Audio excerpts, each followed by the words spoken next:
गोंडा में आज एक बड़ा रेल हादसा हुआ। सबसे बड़ी बात यहां पर यह कि दोपहर 2:37 पर डिब्रूगढ़ एक्सप्रेस के कई डिब्बे पटरी से उतर गए। सवाल कई खड़े हो रहे हैं, लेकिन सबसे बड़ी बात यह है कि जिस तरीके से प्रशासनिक अमला और रेलवे महकमे ने तत्परता दिखाई, तुरंत ही मोबाइल वैन और एम्बुलेंस तमाम चीजें मौके पर पहुंच गई और जो भी लोग वहां पर घायल थे उनको उपचार के लिए अस्पताल में भर्ती करा दिया गया। लेकिन सबसे बड़ी बात यह है कि शुरुआती कई घंटों की जानकारी करने के बाद लोको पायलट ने जो बात कही है उसका कहना है कि वहां पर धमाके की आवाज सुनाई दी थी। अब सवाल यहां पर यह है कि यह हादसा है या साजिश, इसको लेकर के सवाल खड़े हो रहे हैं और बाकायदा इसके लिए जांच कमेटी का गठन भी कर दिया गया है। साथ ही साथ उत्तर प्रदेश की एंटी टेररिस्ट स्क्वाड एटीएस इस पूरे मामले की जांच करेगी और जो परतें हैं वो खुलकर सामने आएंगी कि आखिर डिब्रूगढ़ एक्सप्रेस क्यों हादसे का शिकार हुई, क्या कोच वहां पर हुआ था, ये धमाके की आवाज का जिक्र जो लोको पायलट अपनी बात में कर रहे हैं, आखिर ये धमाका कहां पर हुआ था, क्या ट्रैक पर कोई धमाका हुआ था, आसपास कोई धमाका हुआ था। मुआवजे का मरहम जरूर लगा दिया गया है, लेकिन सबसे बड़ी बात यहां पर यह है कि लगातार जिस तरीके से हम देख रहे हैं कि जब इस तरीके की घटनाएं सामने आती हैं तो झकझोर देती हैं, लेकिन घटना के कई बिंदु यहां पर गए हैं। लोको पायलट ने जिस तरीके की बात का जिक्र किया, जो प्रत्यक्षदर्शी वहां मौके पर थे वो जो बयान दे रहे हैं, इन सब के बाद ये सवाल जरूर खड़ा हो रहा है कि आखिर इस हादसे के पीछे की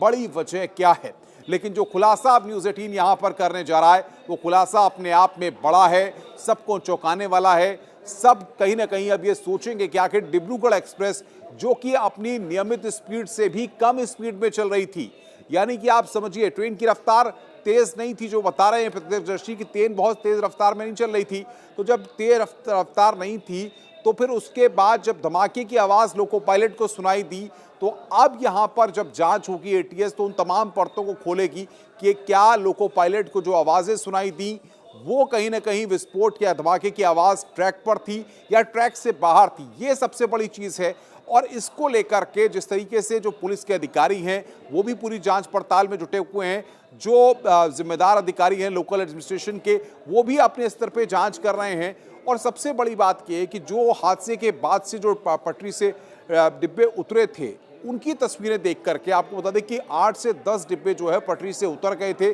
और इसके बाद वहां पर जो लोग उसमें सवार थे वो लोग उतर गए। कई लोग जो है पैदल ही अपने सामानों को लेकर चलने लगे, लेकिन फिलहाल सरकार ने इस पूरे हादसे को काफी गंभीरता से लिया है। रेलवे के सीपीआरओ की तरफ से भी जो बयान सामने आए हैं, उन्होंने शुरुआती तौर पर 4 से 5 डिब्बे वहां पर बताए थे, लेकिन जो तस्वीरें थी उनमें आपको बता दें कि 8 से 10 डिब्बे पटरी से उतर गए थे। और जो एसी कोच अमूमन जब हम देखते हैं जब किसी ट्रेन को तो देखते हैं कि जो ट्रेन में इंजन के बाद शुरुआत में स्लीपर कोचेस या जो और कोचेस होते हैं उनको लगाया जाता है, बीच में पेंट्री कार और एसी कोचेस को लगाया जाता है। तो यहाँ पर वो बीच के जो 4-5 डिब्बे थे वो तो कहीं पटरी से उतरे ही, साथ ही साथ आपको बताएं कि जो आगे पीछे जो जॉइंट के डिब्बे थे वो भी पटरी से उतर गए। तो आप समझ सकते हैं अब, लेकिन लोको पायलट ने जो इस पूरी घटना में संकेत दिया है वो कहीं ना कहीं एक बड़ा इशारा कर रहा है। और अब ये देखना होगा कि क्या डिब्रूगढ़ एक्सप्रेस जो हादसे का शिकार आज हुई, एक बड़ा हादसा हुआ, बड़ी जनहानि नहीं हो पाई क्योंकि लोगों ने वहां पर जिस तरीके से सक्रियता दिखाई और जो रेस्क्यू का काम किया गया वो भी काफी तेजी गति से किया गया। लेकिन सवाल ये है कि क्या कोई साजिश की बूझ जिस तरीके से लोको पायलट ने इशारा किया है,